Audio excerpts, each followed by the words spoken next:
Hello everyone, my name is Arya Shah and today I'll be talking about a presentation titled The Global Burden of Mental Health, a Silent, Unequal and Treatable Crisis. So mental disorders are often invisible, but they are one of the leading contributors to global disability and reduced quality of life. My project explores this crisis through three key lenses: the scale of the problem, the unequal burden, and the treatment gap that leaves millions without help. Let's first begin with the global picture. This graph shows how many countries contributed data for each mental disorder.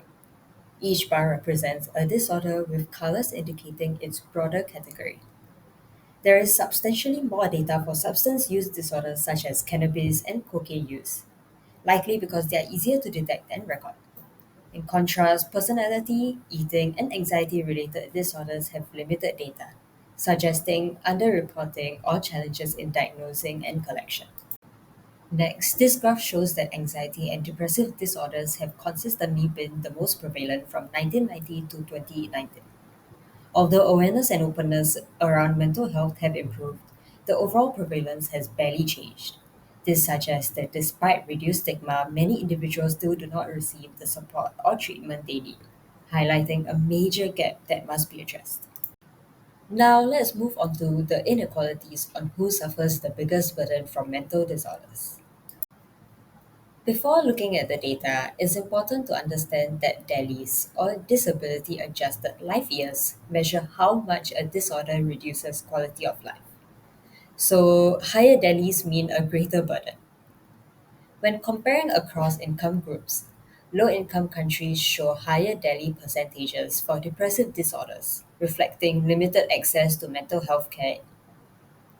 Interestingly, anxiety disorders display the opposite trend, with higher income countries showing greater daily rates, possibly due to factors like stress, lifestyle, and societal pressures, despite better healthcare access.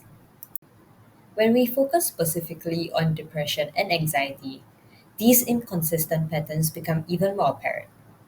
It's clear that more research is needed to understand why these trends don't align with our expectations. At the same time, greater efforts must be made to ensure that lower income countries have access to adequate mental health care and treatment options, so that support is not limited by geography or income. When examining how Delhi's rate change with increasing prevalence of depression and anxiety, it becomes clear that both disorders greatly reduce quality of life. Depressive disorders show a strong positive correlation with Delhi's rates, while anxiety disorders show a slightly weaker but still significant link. This highlights how mental disorders substantially contribute to the global loss of healthy life years and the need for greater attention to their impact. Next, zooming into the human side, I looked at two datasets, one on depressive symptom frequency and another on treatment adequacy for anxiety disorders. Looking at the frequency of different symptoms of depression, we can see that low energy and sleep problems are the two most common symptoms.